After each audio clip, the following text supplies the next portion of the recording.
Let's face it, Tempe, Arizona is not exactly a thriving rock and roll mecca. It seems more like one of those places that a budding rock band leaves, then later reminisces about for its boring but lovable qualities. That's what the LA Times had to say about the Gin Blossoms during a 1993 profile they wrote about the group. Gin Blossoms rose to prominence in the early 90s thanks to their second and third records, which sold quite well. But it was a miracle that the band even released their second and breakout album, New Miserable Experience. By the end of the recording sessions, the band would lose one of their key members, guitarist Doug Hopkins, whose life would end tragically just as his old band was finding fame. Today, let's talk about the life and death of the guitarist.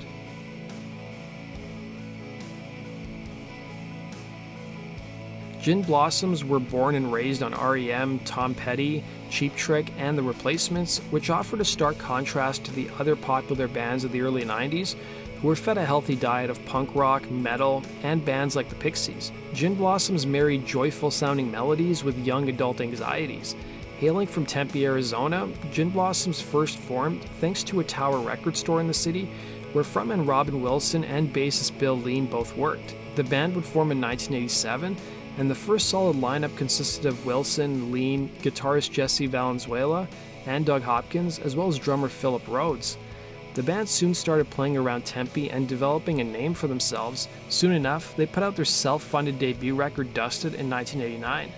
The band also started playing outside of Tempe, heading to Austin, and playing at the South by Southwest showcase, while also playing in clubs in Los Angeles including Raji's, Club Lingerie, and the Coconut Teaser. They would eventually attract the attention of A&M Records in 1990, the same label Soundgarden was signed to. While the band should have been celebrating, guitarist Doug Hopkins was not. Having suffered from severe depression from a young age, he was against signing with a major label, feeling pressure to deliver, and also feeling like someone else's property. His drinking would only escalate once the band signed a major recording contract, and according to Rolling Stone, he frequently showed up intoxicated at gigs, while band practices resulted in verbal screaming matches. The band first convened in Los Angeles in 1991 to record their major label debut, but it was a complete disaster. The band spent close to $100,000 and had nothing to show for it and were almost dropped by their label. Singer Robin Wilson would tell Rolling Stone, "We were a fragile mess. We were all just treading water trying to make the record. We knew this was our last chance. It was an intense experience on every level." During a separate interview with Billboard magazine, Wilson credited the band's label with helping turn things around, letting the band release an EP instead, and touring a bit, revealing, "They gave us a chance to succeed or fail, to learn about the studio and toughen up." The band in the meantime recorded the EP Up and Crumbling, which came out in 1991.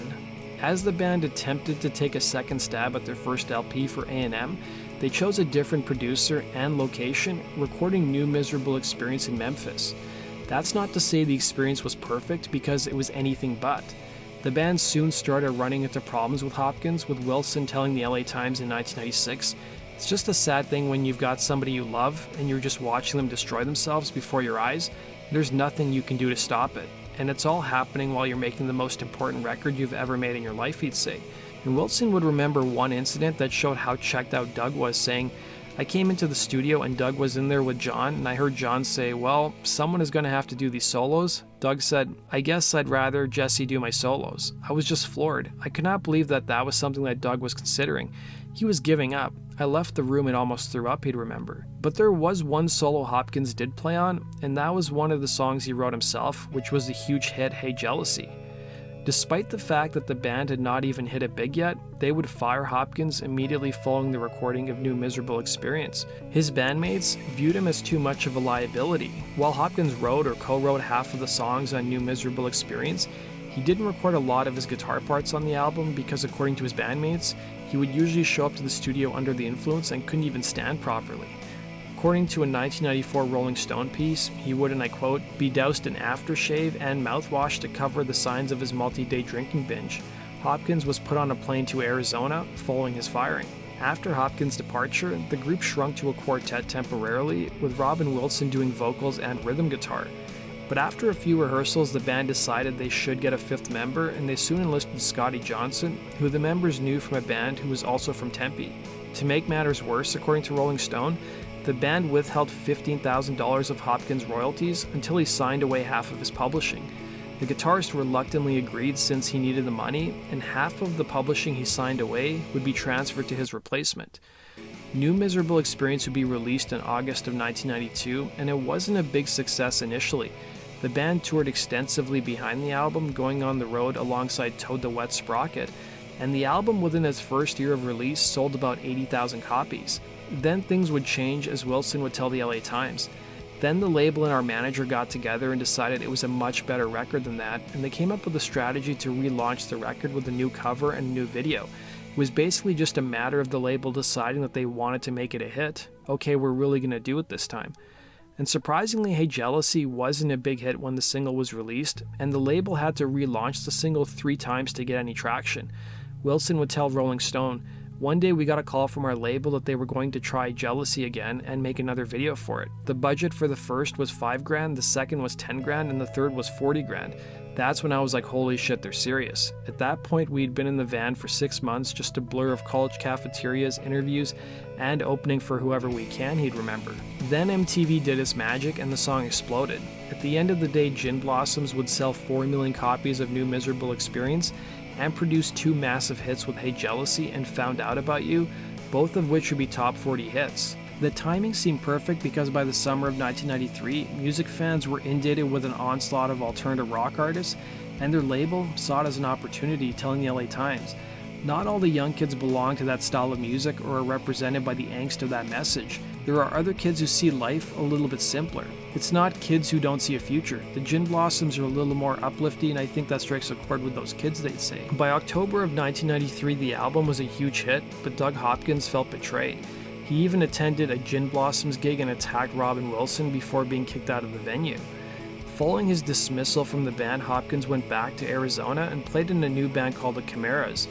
Once Hey Jealousy became a monster hit, Hopkins received a gold record for the song, but his former Chimeras bandmate Lawrence Zubia would recall to Rolling Stone, it only stayed up for about 2 weeks. When Doug destroyed the gold record, it was the end. That was when the fear came to me. Almost 10 days later, on December 4th, 1993, Hopkins would enter a Phoenix hospital where he would do an initial consultation in an attempt to get sober. Following the consultation, he left the hospital and he would head to a gun store to buy the very weapon that he would take his life with the following day. He would be found in his apartment at the young age of 32, and sadly, when he was found, he only had $500 in his pocket, which was all the money he had to his name. The same month he died, New Miserable Experience just moved into the top 25 on the Billboard album charts. Robin Wilson would tell Forbes where he was when he heard the tragic news, saying, "I don't remember exactly when and where I was, but it was both shocking and also it wasn't surprising. Doug had been telling people for months and months that he was going to do this.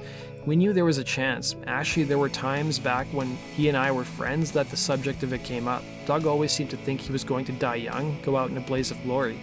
And according to People magazine, who published an article on the guitarist's death, they would write, "At his memorial service, the Blossoms were approached by a woman bearing what she said was a message from Hopkins. Did they remember when someone poured sugar into the gas tank of their van back in 1992? Well, the woman said Hopkins had instructed her to tell them that he was the culprit. Hearing that at the funeral sort of made me feel good," said Wilson. "Doug was always good at getting the last laugh, that's for sure," he'd say.